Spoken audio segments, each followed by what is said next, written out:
Alright, are you ready to get into the Hot Ton manga here for March 18th, 19th, and 20th, 2023? Just to let you know, the number one single volume went for $1,000, and there's an interesting story behind that, but we'll get to that later. First, let's get to the collections. So coming in at number 5, Black Cat, volumes 1 through 20. Went for $299, that's about $15 a book. Viz Media, 2006. Number 4, this I believe is a reprint. It's a newer version of it, but it's a classic. Urusei Yatsura, volumes 1 through 17, sold for $306, about $18 a book. Viz Media, 2019. Number 3, we see this one all the time. I had no idea it was that big of a seller. It sold like 82 million copies of manga, but this is Vagabond. The Viz Big edition, volumes 1 through 12, went for $375. That's just over $31 per book. Viz Media, 2008. And speaking of top sellers, no, it's not One Piece, but it is number 9 on the all-time bestsellers list, which is incredibly impressive considering I believe it came out in 2018 in English anyway. It's Demon Slayers, volume 1 through 23, went for $430. That's $18.70 a book from Viz Media, 2018. This one actually sold from Japan, and it is in English, but here's the weird thing. I mean, you can find this on eBay, the same collection. Forget about Malaysia. Yeah, you can find it from Malaysia, but the actual English volumes for around $100. You can buy the box set for around $110, $120. So why this particular one from Japan went for $430, I have no idea. If somebody can explain that to me, please feel free to do so in the comments. But anyway, let's get to the number 1 collection, Battle Royale. The Ultimate Edition, volume 1 through 5. Those 5 books went for $689. That's almost $138 a piece. Tokyo Pop, 2007. Okay, time for the singles. And we've got some interesting ones here. There's at least 4 new titles on the top 10. And I've also got 5 honorable mentions. First honorable mentions, Jormungand, volume 6, sealed. I don't know how much this sold for because it was best offer accepted, but I know it was listed for $472.50 American. It would be interesting to know what it went for, and I guarantee it probably would have made number 2 on the list. Anyway, honorable mention number 2. And I had no idea this was out here. That this is Dot Hack Cell, volume 1 and 2. And from what I understand, these are light novels, and they're pretty hard to come across. So anyway, the pair of them sold for $140, about $70 a piece. That's Tokyo Pop, 2010. Not good enough to make the list, but it was still, that's pretty impressive. Honorable mention number 3. This one kind of made me mad. It's Made in Abyss, volume 2. The seller has it as out of print. That's not true. It's definitely out of stock. 7 Seas has not made Made in Abyss out of print. Since it looks like they're reprinting volume 1, it would be very reasonable to assume they'll also reprint volume 2 soon enough. This one went for $71.24, 7 Seas, 2018. Honorable mention number 4, A Certain Magical Index, volume 8.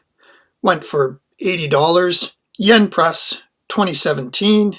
Just remember that one for later on. Honorable mention number 5. Welcome to the NHK, volume 8. Also went for $80.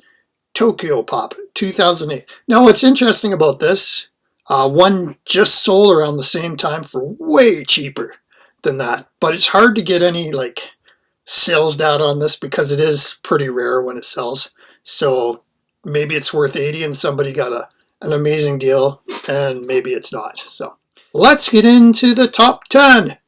Number 10, It's our old friend, Umineko, When They Cry. Banquet of the Golden Witch, trade paperback, went for $87.64. Yen Press, 2014. Number 9 is a newcomer to the list. First time we've had a Yu Yu Hakusho. It's volume 19. It went for $89.90. Viz Media, 2010.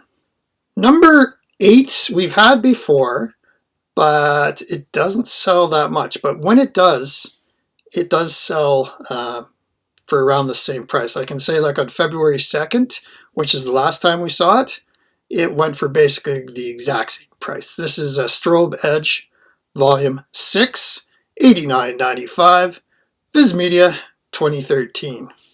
For number 7, we actually had Volume 16 of this one sold last time and made the top 10. This time it's Blackjack Volume 13, went for $95 from Vertical, 2011. What's interesting is in the number 6 spot, it's Blackjack Volume 14, $96, Vertical, 2011. And just as a point of interest, Blackjack was originally published in 1973. Okay, for number 5, I had a Certain Magical Index Volume 8 in my honorable mentions for a reason. This is a Certain Magical Index Volume 9. It went for $99.99, Yen Press, 2017. And in number 4, beating it by a single penny, is Gundam Thunderbolt, Volume 4. Went for $100. Viz Media, 2017. I believe that's the first Gundam we've ever had on here. Number 3, this is the hard to get one. It's Made in Abyss, Volume 7, $120, 7 Seas, 2019. Okay, for number 2, definitely a newcomer to the list. It's The Passion of Gengoro Tagami, the Master of Bara Manga, $176, Fantagraphic Books, 2022. Okay, and number 1, very funny story behind this. I was just doing a little bit of research and I happened across a Reddit thread by Killer Rabbit. And if Reddit's to believe, like, this was a thrift store find because it is number 3,978 of 5,000. And this is the one that sold just recently here on eBay. It's One Piece Romance Dawn Volume 1, the metallic gold or shiny gold cover edition, $1,000. Viz Media, 2003. Anyways, I just thought that was a really funny story. So I guess pay attention to what's in thrift stores. You never know, right? I'll put up these spreadsheets. You can see the runs. The only thing really interesting to me was that Demon Slayer went for that $430, and I have no idea why. And Battle Royale, those Ultimate Editions are always valuable, so no surprise there. For singles, it looks like somebody was letting go of their Blackjack collection here lately. Interesting to see a Certain Magical Index and the Gundam Thunderbolts as well. Those One Piece Romance Dawns, those shiny gold or metallic gold or hollow covers, whatever you want to call them, limited to 5,000. I have to conclude that those are the most valuable manga out there. Right now, they are the reigning champions of the manga world. Anyways, thanks for watching again, everybody. Comments, feel free to leave them. Always interesting to hear from people. And we'll see you next time. Bye-bye.